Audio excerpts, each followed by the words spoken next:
morning, everyone. I'm very happy to be here. Thank you for the invitation.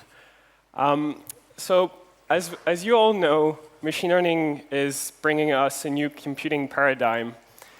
And this means that we are changing the way that we build software. We don't write programs anymore. We teach machines using examples of input and expected outputs. And this has allowed us to approach problems that have been traditionally very hard to solve, like the ones that we find in healthcare and energy, transportation, or even education. But this raises new challenges as far as the trustworthiness of machine learning. So how secure, how safe is it? And you can see why using the examples that I gave here on this slide.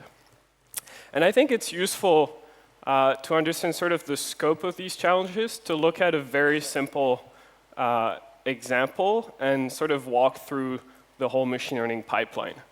So when we create machine learning models, we start at training time by collecting training data. So this is the first step here. I've used as my example classifying cats versus dogs, which is, of course, why we are, as a community, trying to improve machine learning. And so I've given a few examples of images that you would collect to create your classifier. And here is a very simple classifier which is only basically relying on two features of the inputs to decide whether the image is the image of a cat or a dog. And so once we've extracted these features from the training set, we can deploy our classifier. And if we show it pictures like the picture of the cat here on the top, it's going to be correctly classified because the features that we've extracted are relevant to labeling this image as a cat. So the shape of the ears, the length of the tail here tells us about which animal it is. But if we show images that are completely outliers to what we've trained on, like the image of the octopus here at the bottom, the classifier has no way of extracting the relevant features. Here, it hasn't even seen images from this class during training. So it's not going to be able to make correct predictions. And so this is a very simple illustration of the fact that as soon as you deploy a machine learning model in what is an adversarial setting, then you basically have a mismatch between the training and the test distribution. So you're using your classifier in a setting where it has not been trained to be used. And this happens in the industry, as many of you are well aware. A couple of years ago, for instance, Microsoft released a chatbot that was interacting with Twitter users. And so the chatbot was called Tay. And very quickly, I think within 24 hours after the chatbot was released, people figured out that they could teach this machine learning, basically this language model, to produce racist content.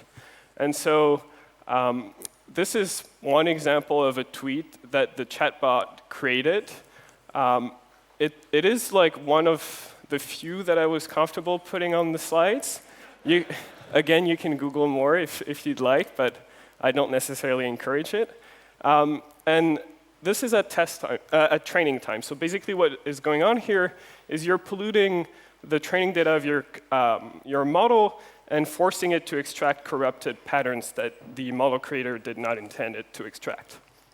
At test time, you can have different attacks, and very often they rely on the fact that the input domain is very complex, and so you have very limited training data, so it's very hard to extract a classifier that will correctly process the entire input domain. So for instance, for videos, we have obviously a very large input domain, and a couple of years ago, this resulted in some of the videos on YouTube evading the filter that was created to make sure that some videos are not shown to children when they're not appropriate for children to watch. And so this video is obviously not appropriate for children to watch, but it did go through the filter and ended up on the YouTube Kids application.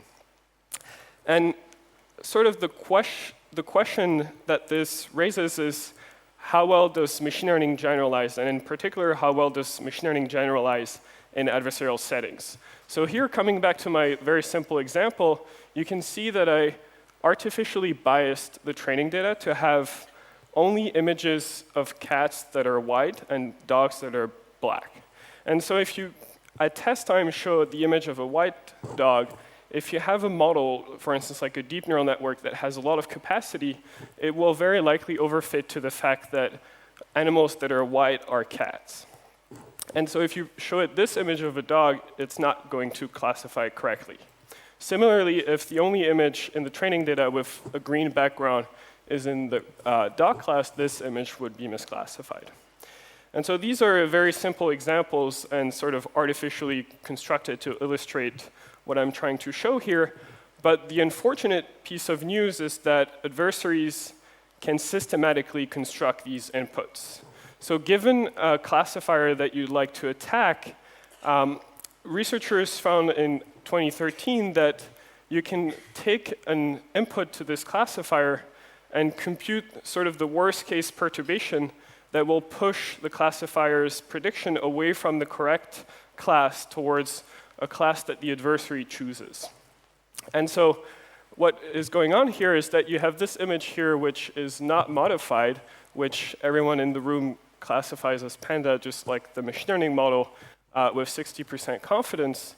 And we add to this image a perturbation that is basically computed to maximize the error of the model. So during training, you typically compute gradients of the cost function with respect to the parameters. Here we're computing gradients of the cost function with respect to the input image. And instead of minimizing the error as we would do in training, we're maximizing the error. So we can use all of the tools that were created to train machine learning models to attack them. And for the reason, the same reason why they're easy to train is the same reason why they're easy to attack. And so we obtain images like this one, which is basically the sum of the image on the left, the perturbation multiplied by a very small factor. And hopefully everyone in the room still thinks this is a panda. Otherwise, you should drink less coffee. And however, the same classifier thinks now this is a monkey with almost 100% confidence. And again, here, this shows that basically adversaries can arbitrarily control the prediction that the model is making, regardless of the input that they're starting, because you can compute these for any input. So this process does assume that you have access to the gradients of the model, so that you can compute how sensitive its outputs are to different input features. So what we looked at next is whether an attacker that only is able to observe the labels that the model is predicting and has no idea what model is being used and what its parameters are can still perform the same type of attack. And unfortunately, the answer is yes. So the way that we do it is by basically doing a twofold attack, where the first step is a reconnaissance step. So we're basically extracting a copy of the model that we'd like to attack. And the way that it works is that we have the ability to query the model that we're attacking, so we can send it any input and observe the label that it's predicting. So we don't know the full output, we just know the label, the class that it has predicted. And we basically submit some inputs to bootstrap the process. So this may be a few unlabeled images that we can collect on the internet, for instance, about 10 per class. And then we get an initial training set back because we get labels for these inputs. We use them to create a local model in our machine that will initially perform very poorly. Then the question becomes, how do I choose my queries to learn as much as possible about the decision boundaries of the remote system?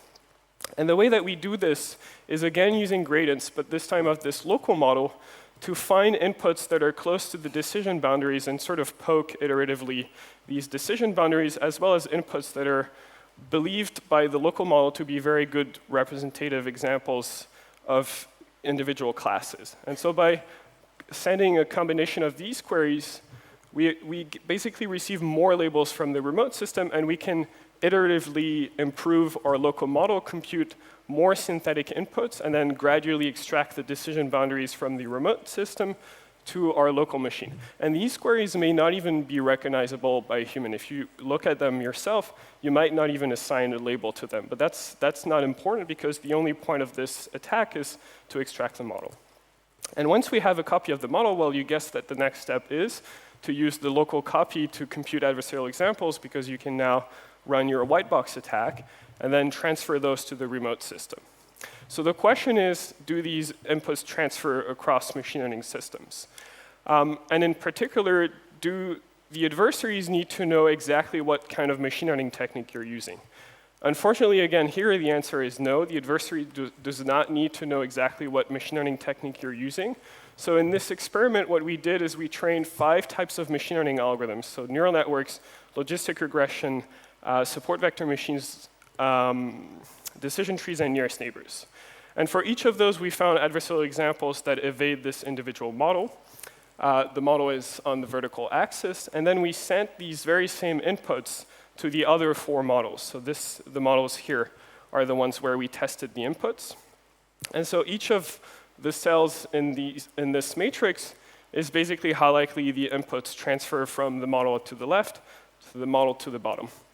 And so as you can see, a lot of these cells have very high transferability, which means that the adversary, for instance, if they use a neural net as their source model, has very good chance of finding inputs that transfer to many other types of machine learning techniques. And what this means is, and you can also improve this process using ensembles of source models.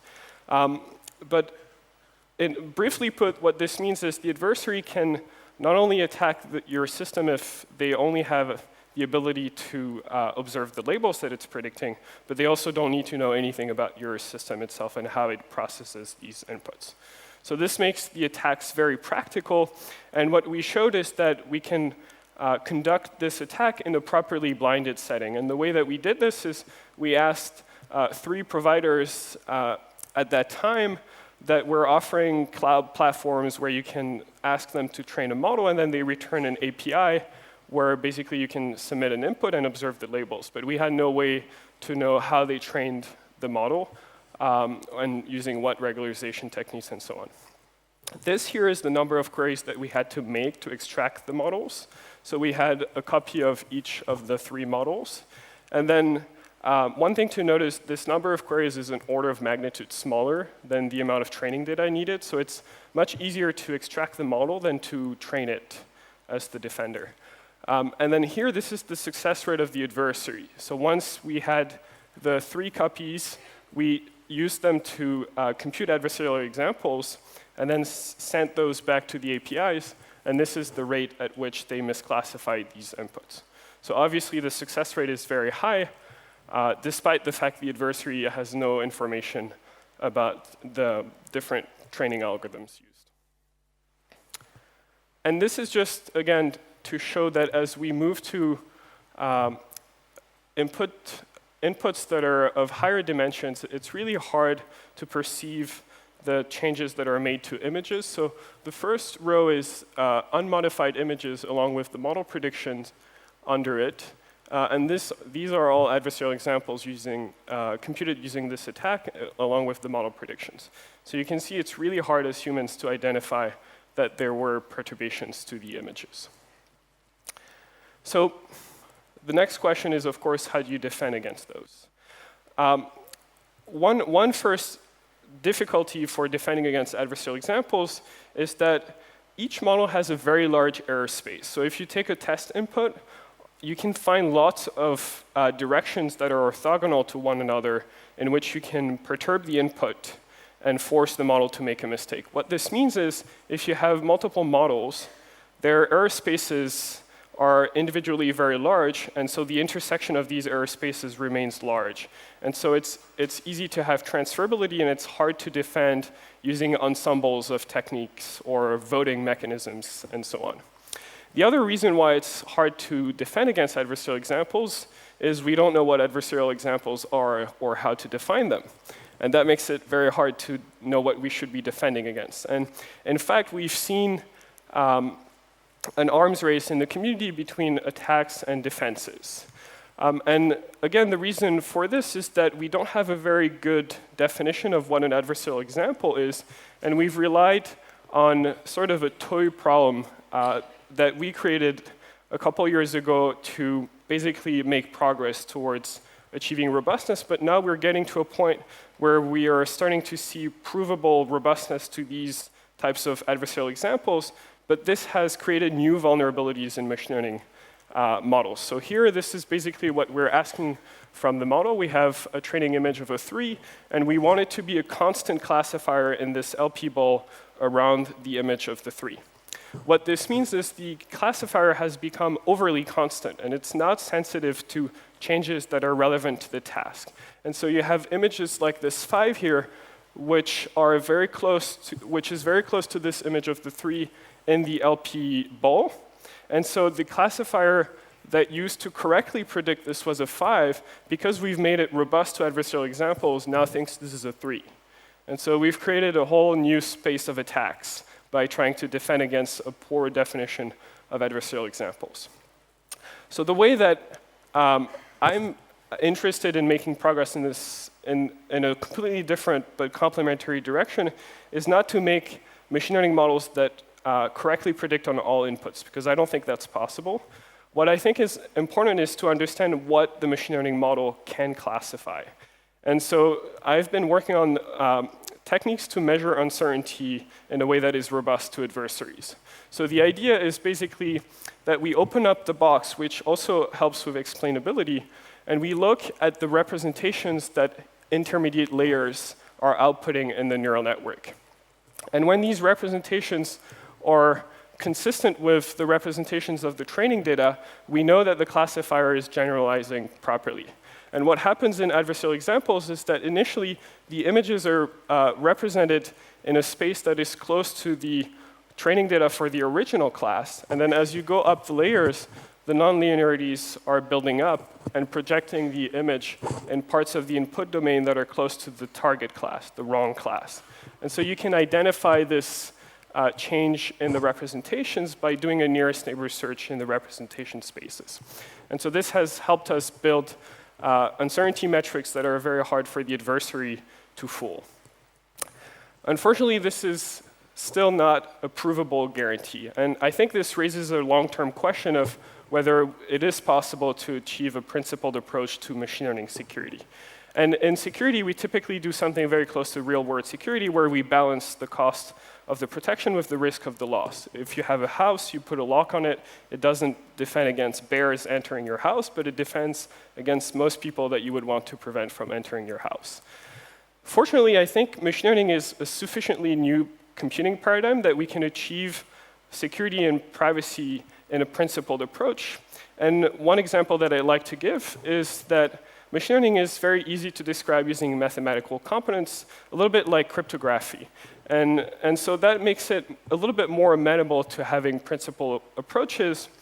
And this has motivated me to look at very old principles stated in 1975 by Saltzer and Schroeder on how to protect information in computer systems. And so this is something that I wrote up in a report that has the title of this presentation. And it's really surprising if you look at these principles how relevant they are to the work that we've been doing on machine learning today. In particular, we've rediscovered the open design principle many times in the past years.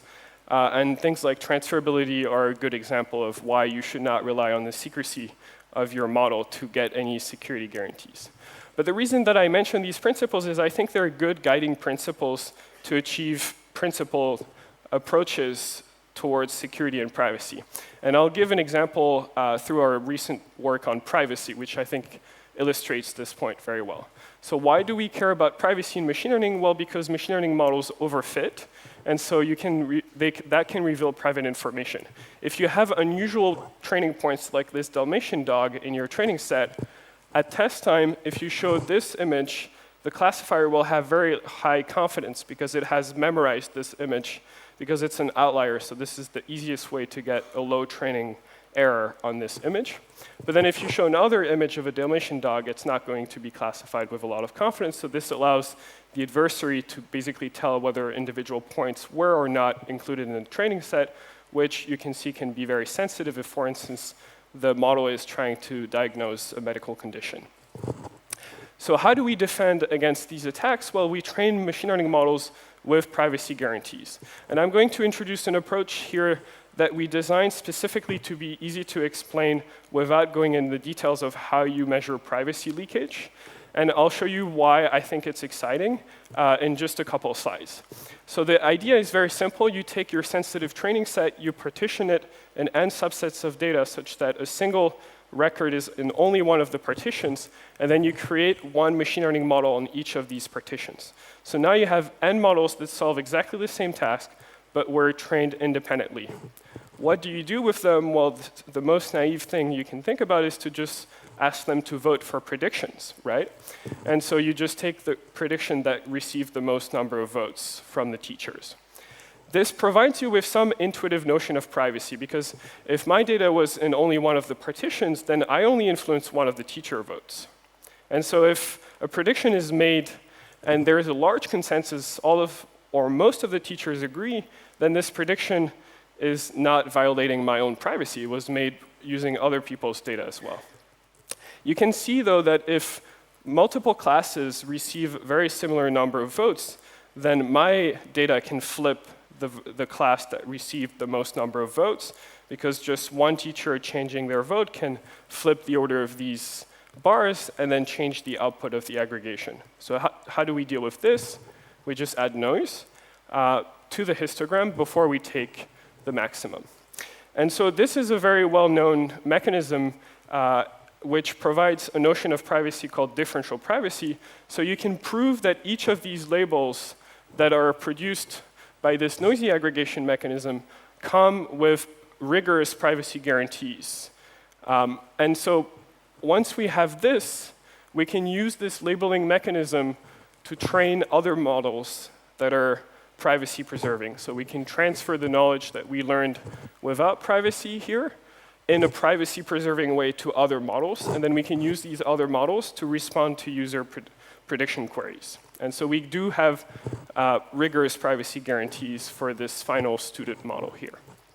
So why am I talking about this?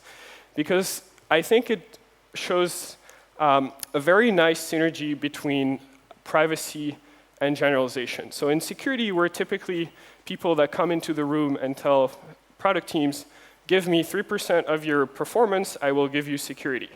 And here, in this case, the privacy guarantee is aligned with what machine learning is trying to do. And in fact, what we showed is that in this Pate approach, you can improve the privacy and the performance simultaneously just by ensuring that you only reveal predictions where the consensus among teachers is very large. Because that means the prediction is very likely to be correct. You made it a lot of times independently. And it's also very private because it's very hard for a single training record to change this prediction. And so this is really exciting. There are very few cases where security is so aligned with the performance of the system. And so we actually took this further recently by looking at other ways to obtain privacy with an approach called differentially private stochastic gradient descent. And we realized that if we change the way that we think about designing machine learning models when we want to learn with privacy, then we can achieve even better results. Because the problem is that very often what we do is we take a system that performs well without privacy, and then we train it again with a privacy-preserving algorithm.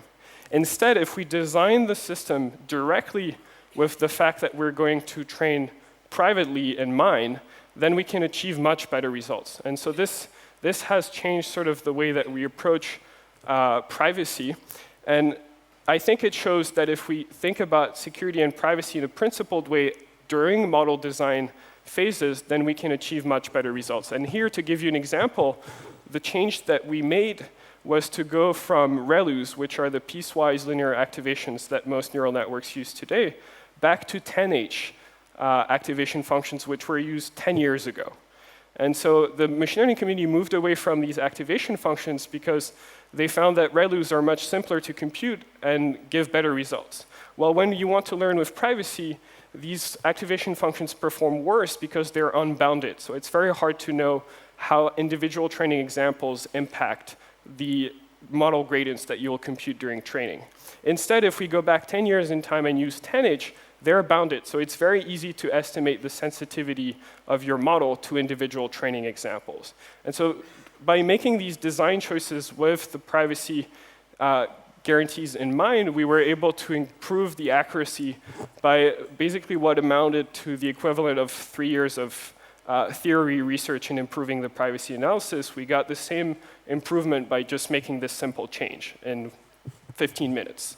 So this I think it shows that when we have really good ways to define what we want in terms of privacy or security, here we have a very good definition called differential privacy, then it makes it much easier to integrate security or privacy as in a principled way when we're designing the machine learning systems.